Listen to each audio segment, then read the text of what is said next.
नमस्कार विद्यार्थी मित्रांनो, मी विनोद नाईक. आपण पाहत आहोत इयत्ता 10वीचा विज्ञान त्याच्यामध्ये पार्ट सेकंड मधील दुसरा लेसन, ज्याचं नाव आहे सजीवांतील जीवन प्रक्रिया भाग 1. आता 3 सेशन आपण यापूर्वी पाहिलेले आहेत. टप्प्याटप्प्याने आपण बघितलेलं आहे की ऊर्जा कशा प्रकारे तयार होते आणि त्या ऊर्जेची आपल्याला आवश्यकता काय असते. त्याच्यानंतर क्रेब्स सायकल बघितली, TCA सायकल बघितली आणि त्याच्यानंतर आपण पुढे पुढे येत आता शेवटच्या सेशनकडे आलेलो आहोत. म्हणजे इथे जीवन प्रक्रिया कशा प्रकारे होते किंवा इसेन्शियल प्रोसेस जी आहे लाईफ मधली ती म्हणजे पेशी विभाजन म्हणजे सेल डिव्हिजन.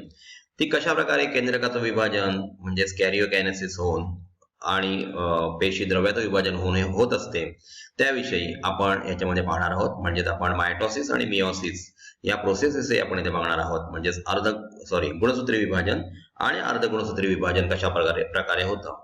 म्हणजे असेक्सुअल रिप्रोडक्शन म्हणजे जसं अमिबा गुणसूत्र विभाजन करतो आणि मानवामध्ये अर्धगुणसूत्री विभाजन होतं, ते कशा प्रकारे होतं हे आपण आता या सेशन मध्ये पाहणार आहोत. चला तर मग पाहूया सजीवांतील जीवन प्रक्रिया भाग 1 मधील पेशी विभाजन. इथे काही क्वेश्चन्स आहेत बघा. आपल्याला जखम होते त्या ठिकाणच्या उतींतील पेशींचे काय होते. त्या उती पेशी कशा भरून येतात. झालेली जखम बरी होताना तिथे पेशी नव्याने तयार होतात का. तर लक्षात ठेवा, थ्रोम्बोसाइट्स आपल्या जिथे लागले तिथून बाहेर येतात आणि ते प्लेटलेट्स जमा होतात आणि त्याच्यातून ही जखम भरली जाते. आपण फुले तोडतो त्यावेळी वनस्पतीला जखम होतात का, त्या जखमा कशा भरून येतात. तर हो विद्यार्थी मित्रांनो, जशा आपल्याला जखमा होतात तशा वनस्पतीला सुद्धा जखमा होत असतात. कोणत्याही सजीवाची वाढ कशी होते, म्हणजे पेशींचं डिव्हिजन होत जातं, पेशींची संख्या वाढत जाते आणि त्याच्यानुसार त्या सजीवाची वाढ होत असते. त्याच्या शरीरात पेशींची संख्या वाढते का, वाढत असेल तर ती कशी वाढते. म्हणजे पेशी डिव्हिजनने म्हणजे ह्याच्यामध्ये पेशी विभाजन होऊन पेशींची संख्या वाढत असते.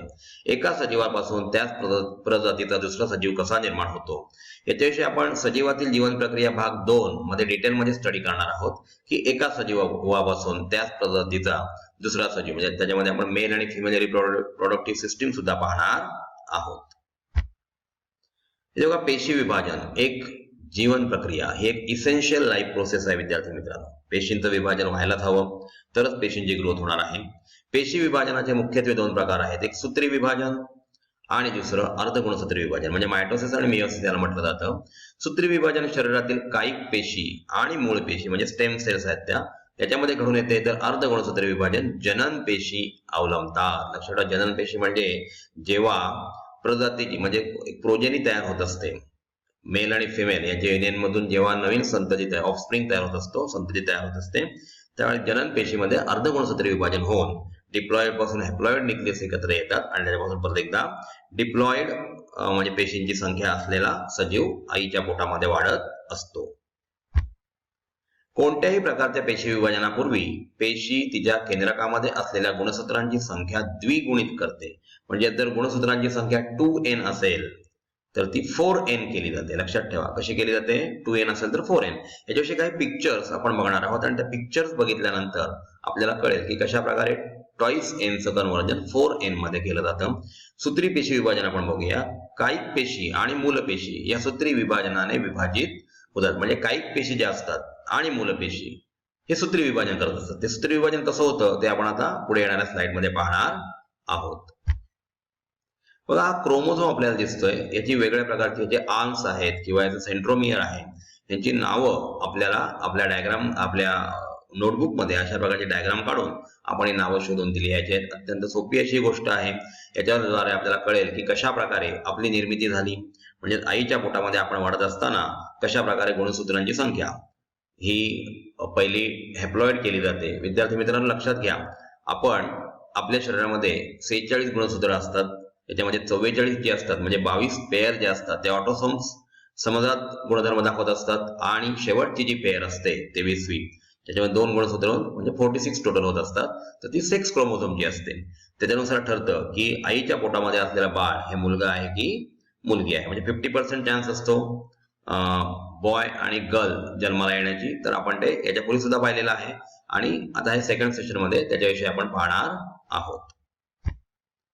सूत्री विभाजन मुख्य 2 टप्प्यामध्ये पूर्ण होते. ते 2 टप्पे म्हणजे प्रकल विभाजन म्हणजेच केंद्रकाचे, कॅरिओकायनेसिस याला म्हटलं जातं विभाजन, आणि परिकल विभाजन म्हणजे जीवद्रव्याचे म्हणजेच सायटोकायनेसिस याला म्हटलं जातं विभाजन. प्रकल विभाजनाचे 4 पायऱ्यांमध्ये पूर्ण होतात. बघा, आपण आता सूत्री विभाजन बघतोय. सूत्री विभाजनामध्ये 2 प्रकार आहेत. एक तर प्रकल विभाजन म्हणजे केंद्रक मधला जो पार्ट आहे त्याच्यामध्ये डीएनएचे फायबर्स असतात, त्यांचं विभाजन म्हणजे कॅरिओकायनेसिस केलं जातं. आणि परिकल विभाजन, तर याच्या 4 पायऱ्या कोणत्या आहेत ते आपण आता पुढे पाहणार आहोत. याच्यात पहिली अवस्था आहे जी आहे पूर्वावस्था. प्रकल विभाजनाच्या पूर्वावस्थेमध्ये धाग्यासारख्या गुणसूत्रांचे वलीभवन होते. त्यामुळे वलीभवन म्हणजे अशा गोलाकार तयार होतात आणि ते आखूड व जाड होऊन त्यांच्या अर्धगुणसूत्र जोडीसहित दृश्य व्हायला सुरुवात होतात. म्हणजे अर्धगुणसूत्राची जोडी तयार होते वलीभवन होऊन आणि त्या दिसायला लागतात. ताराकेंद्र द्विगुणित होऊन म्हणजे डबल होतं ताराकेंद्र. ताराकेंद्र म्हणजे मधला भाग, सेंटर जे असतं ते न्यूक्लियस पेशींच्या विरुद्ध ध्रुवाना जाते. तसेच केंद्रकावरण म्हणजे त्याच्या केंद्रकावर जे आवरण आहे आणि केंद्रके नाहीसे व्हायला सुरुवात होते.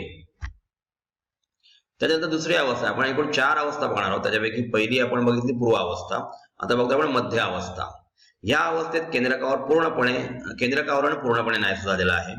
घनीकरण पूर्ण होऊन प्रत्येक गुणसूत्र त्याच्या अर्धगुणसूत्र जोडीसहित स्पष्टपणे दिसत असतात. बघा, ह्या अवस्थेमध्ये काय होतं, घनीकरण म्हणजे वलीभवन होऊन त्याचं जे घनीकरण होतं ते पूर्ण होऊन प्रत्येक गुणसूत्र त्याच्या अर्धगुणसूत्र जोडीसह स्पष्टपणे दिसते. सर्व गुणसूत्रे मध्य प्रतलात समांतर अवस्थेत संरचित होतात.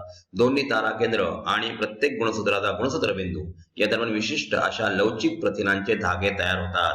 याच्या व्यवस्थित डायग्राम जे आहेत ते आपल्या पुस्तकामध्ये आहेत. त्याचप्रमाणे आपली स्लाइड सुद्धा इथे तयार केलेली आहे की कशा प्रकारे मध्यभागी जाऊन त्या समांतर अवस्थेत संरचित होतात आणि म्हणून या अवस्थेला मध्यावस्था असं म्हटलं जातं. त्याच्यानंतर बघूया पश्चावस्था. ह्या अवस्थेमध्ये त्या धाग्यांच्या मदतीने गुणसूत्र बिंदूंचे विभाजन होऊन प्रत्येक गुणसूत्रांची अर्धगुणसूत्र जोडी वेगळी होऊन विरुद्ध दिशेला ओढली जाते. आपण मध्यावस्थेमध्ये बघितलं होतं की ते मध्यभागी समांतर संरचित झाल्या होत्या. आता ह्या 2 बाजूला 2 पोलला वरच्या आणि खालच्या साईडला ओढले जातात. वेगळ्या झालेल्या अर्धगुणसूत्रांना जन्य गुणसूत्रे म्हणतात आणि ओढली जाणारी गुणसूत्रे केळीच्या घडासारखी दिसतात. म्हणजे केळीचे घड आपण मार्केटमध्ये बघतो, केळीचे घड कसे आहेत त्याप्रमाणे ही 2 बाजूला 2 ओढली जाऊन या पश्चावस्थेमध्ये केळीच्या घडासारखी आपल्याला ती गुणसूत्रे दिसत असतात. इथे पहा विद्यार्थी मित्रांनो, त्या स्टेप्स तुम्हाला समोर दिलेल्या आहेत की कशा प्रकारे पूर्वावस्था होते, मध्यावस्था, पश्चावस्था आणि अंत्यावस्था आपल्याला दिसत आहे. बघा, पहिल्या अवस्थेमध्ये पूर्वावस्थेमध्ये कशा प्रकारे त्या सेपरेट झालेल्या आहेत. त्याच्यानंतर मध्यावस्थेमध्ये मधल्या भागी ते कशा प्रकारे पॅरलल संरचित झालेले आहेत. त्यानंतर पश्चावस्थेमध्ये ते ओढले जात आहेत आणि अशा प्रकारे ह्या अवस्था आपल्याला याच्यामध्ये दिसत असतात. आणि शेवटची अवस्था विद्यार्थी मित्रांनो जी आहे अंत्यावस्था. आता ह्याच्यामध्ये काय होतं, अंत्यावस्थेमध्ये पेशींच्या दोन्ही टोकांना नाजूक धाग्यासारखे पातळ होऊन दिसेनाशी होतात. बघा, अंत्यावस्थेमध्ये ही जी गुणसूत्र असतात ती नाहीशी झालेली आपल्याला दिसतात. त्या गुणसूत्रांभोवती केंद्रक आवरण तयार होते. आता पहिल्या अवस्थेमध्ये पूर्वावस्थेमध्ये जे केंद्रक आवरण नष्ट झालं होतं ते आता हळूहळू तयार व्हायला लागतं आणि 2 टोकाला ही 2 केंद्रक गेलेली असतात. अशा प्रकारे 2 जन्य केंद्रे तयार होतात.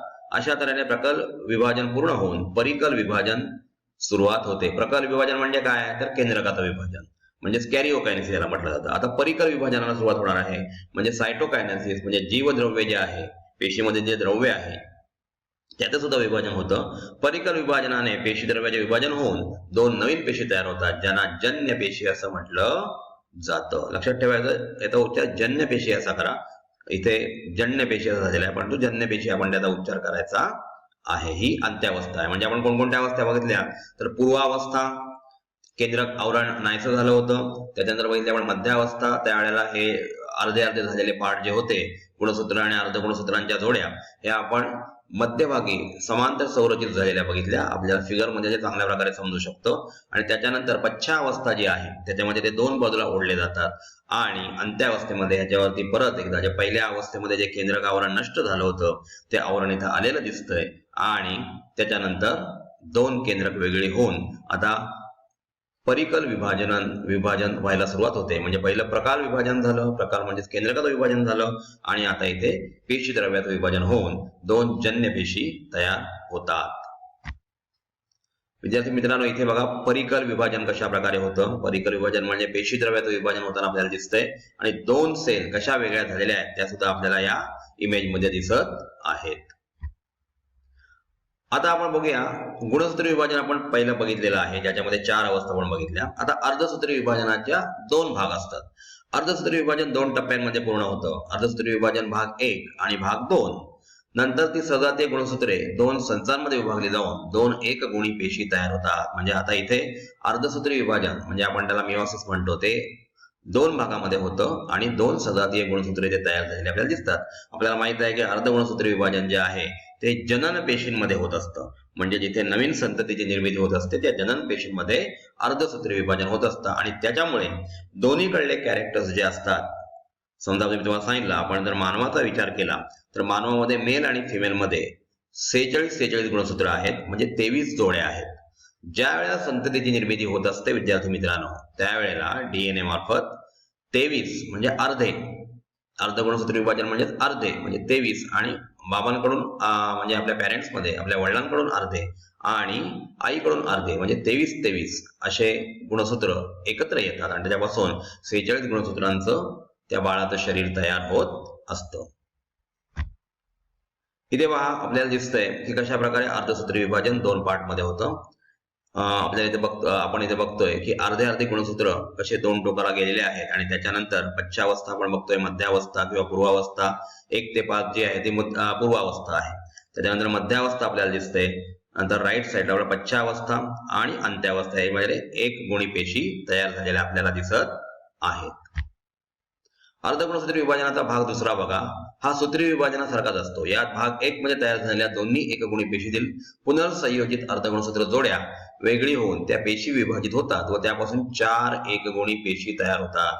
म्हणजे हा जो 2रा पार्ट आहे ना, तो आपण ज्याप्रमाणे गुणसूत्री विभाजन बघितलं की याच्यामध्ये आपण पूर्वावस्था, मध्यावस्था, पश्चावस्था आणि अंत्यावस्था बघितली, त्याप्रमाणे भाग 2 मध्ये या क्रिया होत असतात.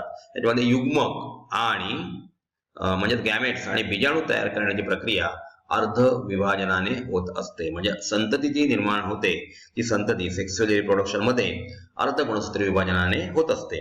याच्याविषयी डिटेलमध्ये आपण नेक्स्ट लेसन मध्ये बघणार आहोत. सजीवांमधील ज्या जीवन प्रक्रिया भाग 2 आहे त्याच्यामध्ये कशा प्रकारे गॅमेट्सचं फॉर्मेशन होतं आणि नवीन सजीवाची निर्मिती होते ते आपण पुढे पाहणार आहोत. इथे परत एकदा पहा अर्धगुणसूत्री विभाजन भाग 2 जे आपण तिकडे बघितलं होतं, म्हणजे गुणसूत्री विभाजनामध्ये त्या प्रकारे त्या पूर्वावस्था, मध्यावस्था, पश्चावस्था आणि अंत्यावस्था आपल्याला या इमेज मध्ये दिसत आहेत. बघा, कांद्याच्या मुळाच्या टोकाकडील भागाच्या पेशींचे सूत्री विभाजन आपण इथे या स्लाइड मध्ये बघत आहोत. सूत्री विभाजन कशा प्रकारे होतं त्याचं डिटेल इन्फॉर्मेशन आपल्याला ह्या भागामध्ये दिलेलं आहे. आता द्विगुणित पेशी म्हणजे काय आपल्याला माहित आहे की डबल 46 गुणसूत्र म्हणजे द्विगुणित पेशी झाल्या. एन एक गुणित म्हणजे 23 हॅप्लॉइड न्यूक्लियस तयार झाला. हॅप्लॉइड आणि डिप्लॉइड.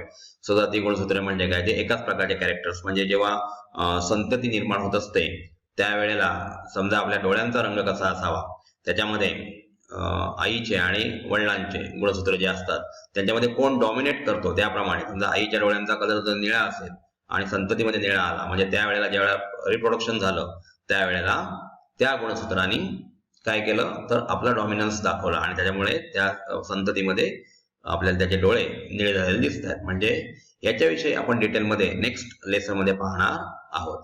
सजातीय गुणसूत्र म्हणजे काय लक्षात आपल्याला आलं पाहिजे की एकाच प्रकारची क्रिया म्हणजे आपला कलर कसा असावा याच्यासाठी आई आणि बाबांकडून 2 प्रकारची गुणसूत्र येतात. ज्याच्यामध्ये डॉमिनेट होतो त्या प्रकारचा रंग वर्ण आपल्या शरीराला येत असतो.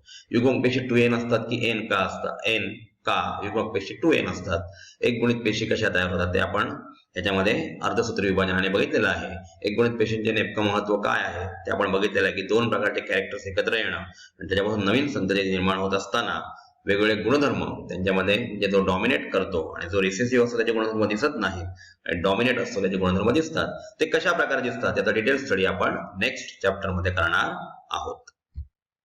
तर विद्यार्थी मित्रांनो, आपण या सेशन मध्ये काय बघितलं, हा शेवटचा सेशन होता ज्याच्यामध्ये आपण पाहिलं की कशा प्रकारे मायटोसिस आणि मेयोसिस होतं, म्हणजे गुणसूत्री विभाजन आणि अर्धगुणसूत्री विभाजन कशा प्रकारे होत असतं आणि त्याच्यापासून संतती निर्माण होताना एकगुणित पेशी कशा तयार होतात याच्याशी आपण डिटेलमध्ये या सेशन मध्ये पाहिलेलं आहे. धन्यवाद.